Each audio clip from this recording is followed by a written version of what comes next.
हम अपने लोगों को पागल बनाते हैं और दूसरों को हम ये प्रूव करने निकल जाते हैं कि हमसे अक्लमंद कोई है ही नहीं। तो दुनिया ने आंखें बंद नहीं कर रखी हुई हैं। 23वां ये 2023 चल रहा है, 21वीं सदी गुजरने को आ गई है और आप लोग समझ रहे हो अभी कि जैसे वो बिल्ली को देख के कबूतर आंखें बंद कर लेता है, वही हाल होगा। तो ऐसा नहीं हो सकता। पूरी दुनिया में जहाँ जहाँ मुसलमान मौजूद है उनका ठेका हमारे पास है। हम लोग सब उनके सरबराह हैं। वो कहीं भी गलत होगा सही होगा तो हम जाके सबसे पहले आवाज़ उठाएंगे। हम करेंगे कुछ नहीं, हम मदद नहीं कर सकते। हम जहाद के नाम पे ये सब चीज़ें कर सकते हैं और एड ले सकते हैं लोगों से। आज आप देखो, आपको क्या लगता है अगर इन्होंने वो 8 लोगों को डेथ सेंटेंस तक पहुंचाया है, खुदा बेहतर जानता है सच्चाई क्या थी, तो क्या मुफ्त में पहुंचा दिया? कभी भी नहीं। मफाद के बगैर यहाँ कोई जो है ना उतरा बुखार नहीं देता किसी को। तो क्या ये लोग वहाँ पहुँच के इन सारी चीज़ों को हाइप हमारे मीडिया ने बिला वजह दे दी है? इस वक्त हमारे साथ मौजूद है मैविश नाज, ये कह लें कि इंडियन कंटेंट की सबसे मानी हुई यूट्यूबर हैं हमारे पास मौजूद। और चलिए इनसे आज का सवाल करेंगे हम लोग। पहले तो अस्सलाम वालेकुम। वालेकुम अस्सलाम। क्या हाल है मैविश? मैं बिल्कुल ठीक, आप बताएं। मैं बिल्कुल ठीक ठाक। मैविश, आज का सवाल ये कि आपने सुना होगा कि कतर के अंदर 8 जो इंडियन नेवी ऑफिसर्स थे, कमांडर्स थे, सेलर भी में मौजूद थे, उनको डेथ सेंटेंस सुना दिया गया इस बिहाफ पर कि जी वो इसराइल के लिए जासूसी करते हैं कतर में रहकर, और इसको फैलाने में जिसकी साजिश है वो पाकिस्तानी मीडिया है। पाकिस्तानी मीडिया को क्या ज़रूरत है दूसरों के मामलों में टांग अड़ाने की? आप देखो कि दूसरों के मामलों में टांग वही अड़ाता है जिसके पास अपने पास कुछ नहीं होता करने को। इस वक्त हम लोग खुद तो कुछ कर नहीं सकते हैं। इवन हमने फ़लस्तीन के लिए सिवाय पोस्ट को आगे रीशेयर करने के या फिर स्टोरीज़ पर उनको हैशटैग देने के अलावा हमने कुछ भी नहीं किया। तो जब हम अपनी जानिब से उनके लिए एफर्ट नहीं कर पा रहे हैं तो दूसरों को ट्रोल करना तो बहुत आसान होता है। दूसरों पर आवाज़ें तो कोई भी कस लेता है। आज हम वहाँ पे कि वो इसराइल को सपोर्ट करें, डेथ सेंटेंस तक हमने पहुँचा दिया। हमारी मीडिया ने इस चीज़ को इतनी हाइप दी। क्या हमारा मीडिया उस चीज़ को हाइप नहीं दे सका जो पाकिस्तान के अंदर होता है, जो पाकिस्तान के अंदर माइनॉरिटीज़ के साथ होता है, जो पाकिस्तान के अंदर मजलूम लोगों के साथ 9 मई वाला वाक़या देख लें आप, जो हमारी गवर्नमेंट करती आई है, जो हमारे यहाँ के बड़े वडेरा सिस्टम करता है। आज आप देखो खैबर पख्तूनख्वा वाली साइड पर चले जाओ, क्या हाल है लोगों का। सिंध चले जाओ, गिलगित बल्तिस्तान, बलूचिस्तान, इन इलाकों में जाके लिटरली जो दुनिया कहती है और मानती है पाकिस्तान के बारे में, वो चीज़ वाकई सच रियलाइज़ होती है। लाहौर के सिनेरियोज कुछ डिफरेंट है। पंजाब पाकिस्तान का एक बड़ा तगड़ा प्रोविंस माना जाता है। यहाँ पे रहते हुए शायद हमें ये चीज़ें रियलाइज़ नहीं होती हैं, लेकिन जब हम उन एरियाज़ को विज़िट करें, वहाँ जाके देखें तो लिटरली फ़ील होता है कि वाकई हम लोग कोई 300 साल पुरानी एक किसी जगह पे रह रहे हैं। तो जब हमारे अपने अंदर ये हालात हैं, अपने अंदर इतनी कमियां हैं, अपने अंदर इतने फ्लॉज हैं, तो हम कौन होते हैं दूसरों की जानिब आवाज़ उठाने वाले? जहाँ तक बात है इसराइल और फ़लस्तीन की, तो आप देखें कि इंडिया ने एड भेजी, बाकी तमाम ममालिक हैं, UAE है, उन्होंने भी जो है ना झोली झाड़ना जिसको कहते हैं, इस तरह करके उन्होंने भी अपना सेंटेंस लाइन दे के पीछे हट गए अपने मफाद के लिए। हर कंट्री ने अपना कोई ना कोई रोल प्ले किया। किसी ने मुल्क के मफाद के लिए तो किसी ने उनके मफाद के लिए। हमने क्या किया? क्या वहाँ पे 8 लोगों को डेथ सेंटेंस तक पहुँचाना हमारा मफाद था? नहीं। क्या उनका मफाद था? क्या फ़लस्तीन का मफाद था? नहीं।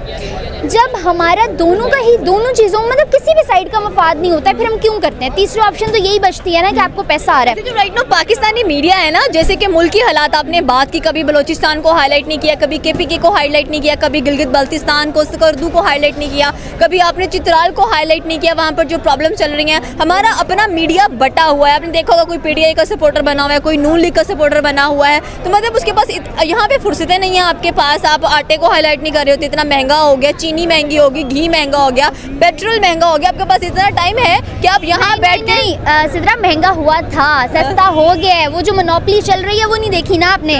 वो जो मोनोपली अब उसके तहत चीज़ें सस्ती भी हुई हैं। आप देखो हमारे एक बहुत शहजादा सलीम वापस आए हैं, पाकिस्तान तशरीफ का टोकरा लाए हैं। किस तरह से चीज़ें डिप्लोमेट होकर आवाम के सामने आ रही हैं। पब्लिक को बेवकूफ़ बनाना हमने अपना पेशा बना लिया हुआ।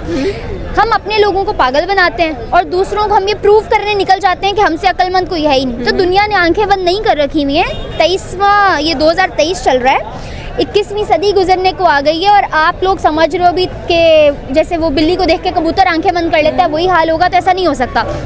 आखिर कब तक करोगे आप? जहाँ तक बात है फ़लस्तीन की, जहाँ तक बात है इसराइल की, तो फ़लस्तीन को आज हम फ़लस्तीन के ख़िलाफ़ होने वाले मुल्कों के ख़िलाफ़ तो खड़े हुए हैं, लेकिन आप देखो कि उन मुल्कों ने स्टेटमेंट क्या दी है। तमाम ममालिक ने स्टेटमेंट दी है कि फ़लस्तीन के अगेंस्ट, फ़लस्तीन के साथ हम खड़े थे, लेकिन हमास ने पहले अटैक करके जो गलती की है हम उसके ख़िलाफ़ हैं। गाज़ा पे होने वाले जुल्म के ख़िलाफ़ हम खड़े थे, लेकिन हमास ने जो नुकसान किया इसराइल का, हम उसके ख़िलाफ़ हैं।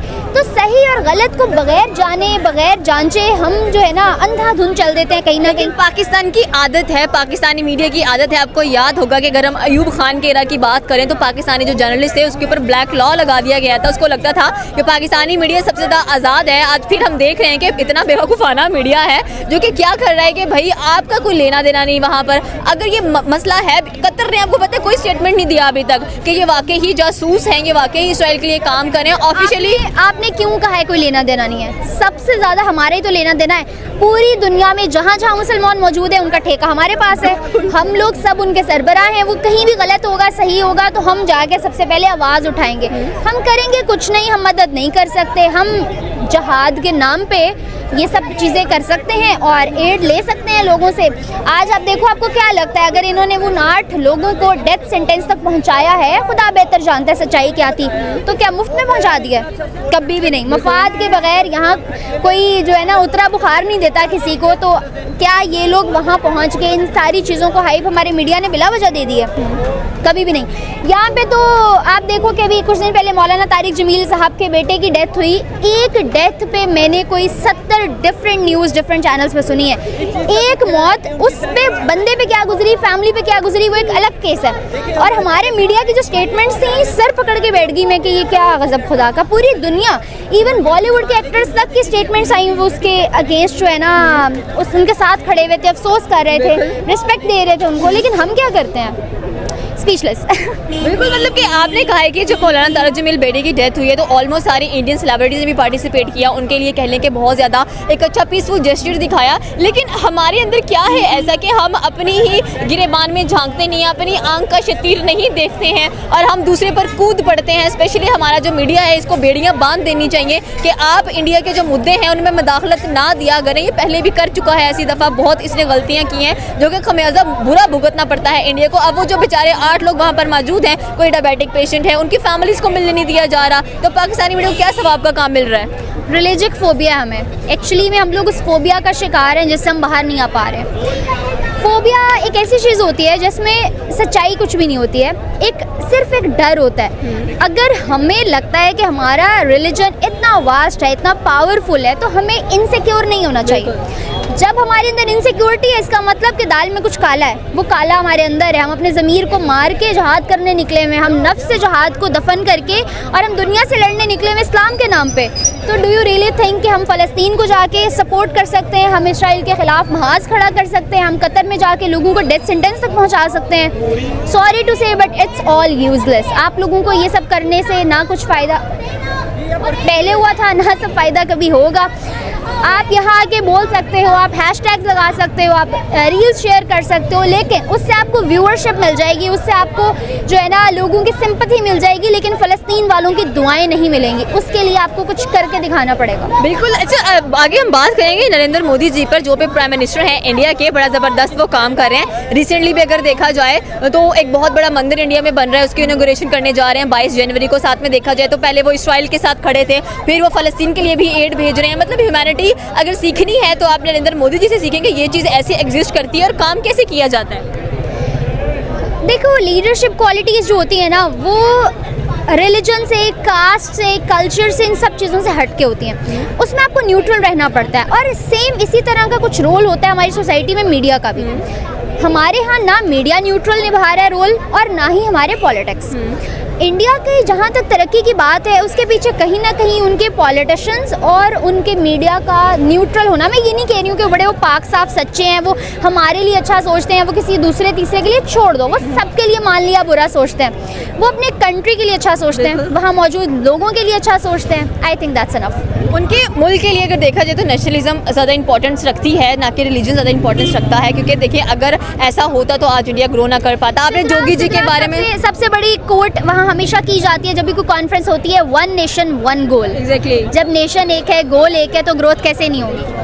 ओके जी, तो इस वक्त मैं भी शनाज हमारे साथ मौजूद थी। उन्होंने बड़ा ज़बरदस्त बात की। उन्होंने कहा कि जी हमारा जो मीडिया है वो अपनी मर्जियाँ चलाता रहता है, हमें पता नहीं है कि क्या करना कब करना, बस दूसरों के मामलों में टांग अड़ाना हम लोगों को आता है। तो ये थी इनकी राय। आपकी क्या राय है आप हमें नीचे के कमेंट सेक्शन में बता सकते हैं। हमारे चैनल को सब्सक्राइब करना बिल्कुल मत भूलिएगा। तो मिलते हैं अगली वीडियो में। अल्लाह हाफिज़।